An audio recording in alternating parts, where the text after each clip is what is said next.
Mr. Econom, I don't want to ask a question. I would like to make a comment, if I may.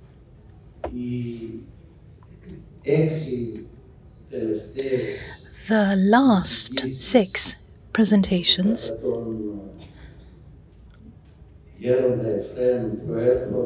which, according to Geron Efraim, come from students of the desert, not only exhibited exactitude of a very high level, but were very topical indeed. I am talking about the contribution of Geron Vasileios, Petrus, the Abbot, the father from Lemesos, and the 3 presentations by Geron Zacharias, Efraim, and definitely Mr. Mantzaridis, who is a professor of Gerons, if you think about it. Yes, he's a professor of professors, you're right.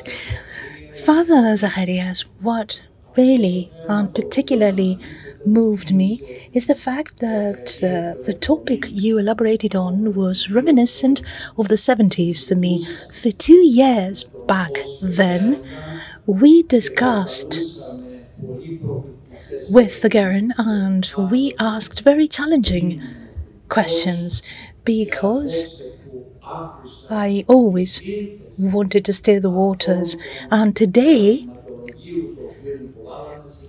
when I heard certain matters mentioned, I was particularly moved. Geron Efraim, you too talk of humility, but I have to say that your contribution today was of a very high level indeed, because whoever heard your elaboration could see for themselves that on one hand your presentation had the scientific approach, and on the other hand the experience of a father confessor. And I would like to profusely thank you. Mr. Economo, thank you very much. I don't believe we need an answer to that. He had a comment to make. Mr. Psimopoulos. At first, I give the floor to the father at the back. Please be kind enough to use a microphone for the purpose of translation. Father Vasileios, I saw you in the morning on my way to church, and I was very happy. I am Father Konstantinos from the island of Cyprus that has went through so much, the long-suffering island. The Geron knows me. The contributions of all 3 speakers were excellent by all means. I would like to thank the Geron because he gave me the opportunity to attend to this conference for 3 whole days, and I learned a lot of things that will assist me in my pastoral work. Geron Efraim, I have one question. I'm a practical man by nature. You talked about thoughts. You said logismos, thoughts. I would like you to tell us how it is that we can tell a good from a bad thought apart. How can we tell them apart? This, I believe, is a pivotal question, and I truly need the answer for my pastoral work. Okay, your question needs an answer. Father Konstantinos, I believe that bad thought, that is a sinful thought, always upsets people, and from the fruit of its presence, that is feeling upset, we understand that there is lack of grace when people are upset, when they can't rest. It means that grace is not there, because when your thoughts bring about peace, then you are pleased and you feel at ease. What did the fathers say? If you have a doubt, any doubt, the safety of a person that struggles is to go to the father confessors and ask them about the thoughts in question. That is why in Orthodoxy, in the Orthodox reality, we have this spiritual contact, and we need, of course, to place our faith with the answers given to us by our father confessors. This is very important. Your blessings. You said in your contribution that a father confessor should be able to tell things apart, to be able to say whether a Christian person is in peace, the peace of God, or not. Romanides said that man ought to be free from both good and bad thought, so that the Holy Spirit can actually act and shed light on the intellect. So, what is, in your opinion, the best thing? To be free from thoughts, both good or bad? Or to cultivate good thoughts? It's just because I read this and it made an impression on me. Father Ioannis Romanis, as far as I can tell, or as far as I understood, was talking about a person who has reached the stage of perfection. And on that level, one can be distant from trivial things or human things. We are talking about a person that exists in an entirely different level. Yes, this is precisely the answer. The state of perfection, which is not a feat or achievement of man, let us point that out. This is a gift. This is the gift from the Holy Spirit, and there you don't need either good or bad thoughts, because you can go beyond them.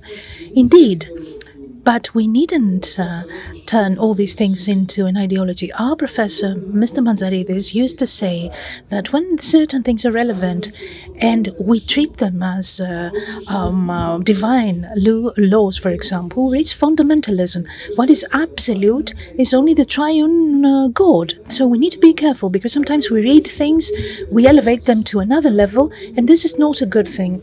Before you ask your question, I would like to tell you that this room needs to be prepared for the next session. This room will be united to the next hall to accommodate everyone who will be taking part at the last session. Thank you. Thank you very much.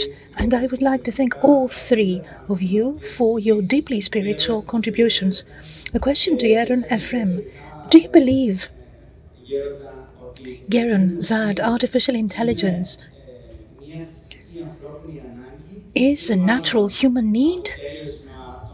Or is it a result of the thoughts of a culture of people who aim at perfection, but at a perfection away from God? Thank you very much.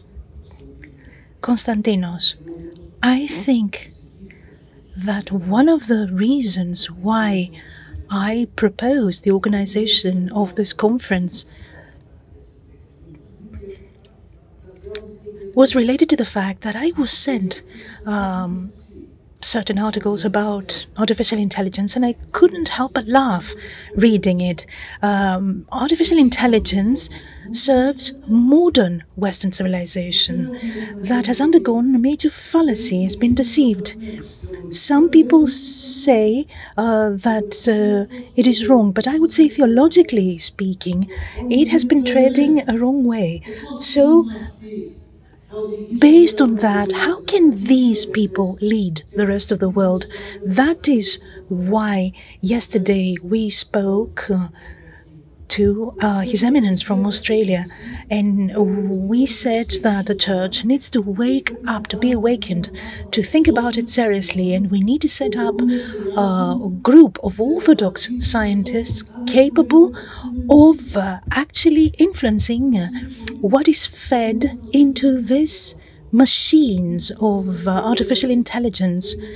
Sometimes people opt for convenience. This has an effect. Of course, okay, we can use it, I suppose, but with caution, because we said it before.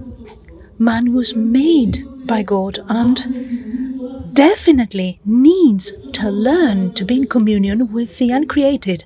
And as a father from Messenia said aptly today, is that they speak about man, human beings, but they don't know what man is all about.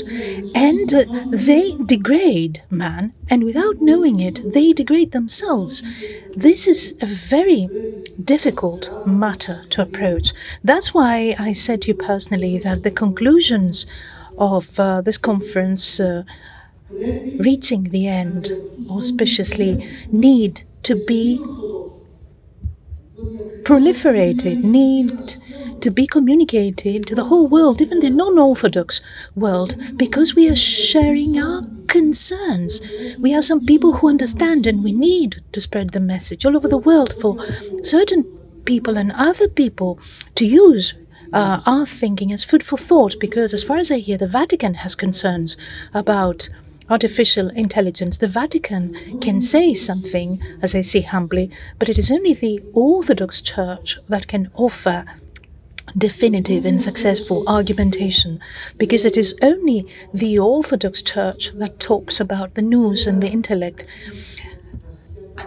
I was telling King Charles, let me say, that, it's one thing to talk about the intellect, and another thing to talk about nous. And he said oh la la all the time. And I was trying to explain there's one thing to talk about the intellect and the other thing to talk about noera energia. And I couldn't get the message across. They know nothing. They don't know. And we have this term. It's part of our doctrine. And the moment a person is baptized, this energy is activated. So this is lost on certain people. Thank you. Thank you very much. We'd like to thank Reverend Fathers. We'd like to thank Mr. Abonis, who read the presentation of Mr. Mantzaridis, and all of you, members of the audience.